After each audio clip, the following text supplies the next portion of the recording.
Well, insulting a restaurant might seem trivial compared to insulting God, but restaurateurs and chefs really exist, and they have feelings to be hurt.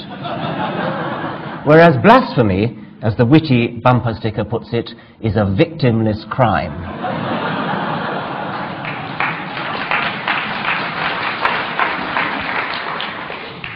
Another example. In 1915, the British Member of Parliament Horatio Bottomley recommended that after the war, if by chance you should discover one day in a restaurant you were being served by a German waiter, you will throw the soup in his foul face.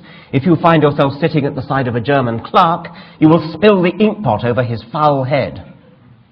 Now that's strident and intolerant, and I should have thought ridiculous and ineffective as rhetoric, even in its own time.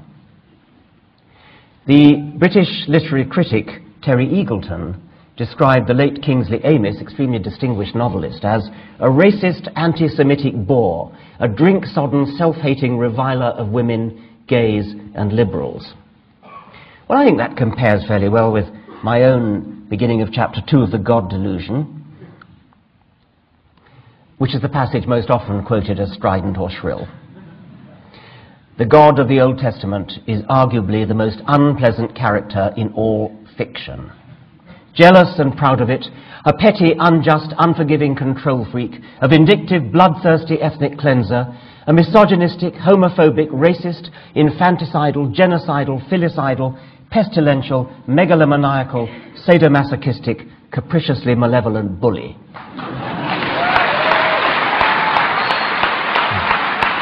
Now, that's the passage most often quoted as strident or shrill. It's not for me to say whether I succeeded, but my intention was closer to robust humor, a humorous broadside, rather than shrill polemic. I don't think words like misogynistic, infanticidal, genocidal, megalomaniacal, that doesn't sound shrill to me. Something about those long words suggests that... My wife Lala and I do a sort of double act, reading from my books when they're published. And one of the things you have to do in order to warm an audience up is to get them laughing early. And so with each book we try to pick a humorous passage near the beginning, and we always pick that passage for The God Delusion. It sort of gets a laugh. As this one is another one, which at least was my intention to be humorous, about Our Lady of Fatima. There you see some typical examples of Catholic kitsch.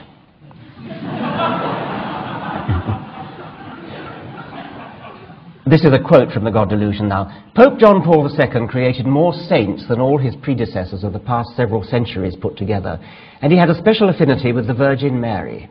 His polytheistic hankerings were dramatically demonstrated in 1981 when he suffered an assassination attempt in Rome and attributed his survival to intervention by Our Lady of Fatima.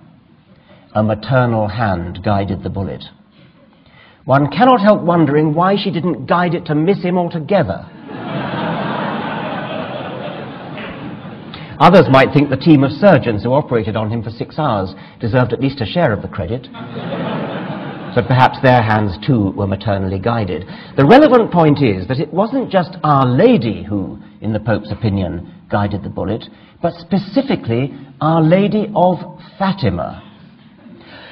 Presumably Our Lady of Lourdes, Our Lady of Guadalupe, Our Lady of Medjugorje, Our Lady of Akita, Our Lady of Zaitun, Our Lady of Garabandal, and Our Lady of Knock were busy on other errands at the time. I think that's quite funny too. Pure Monty Python. Nevertheless, it's quite true that many people do feel very strongly about their faith and very offended if you insult it. We've come to expect never to be offended. What you say is offensive to me.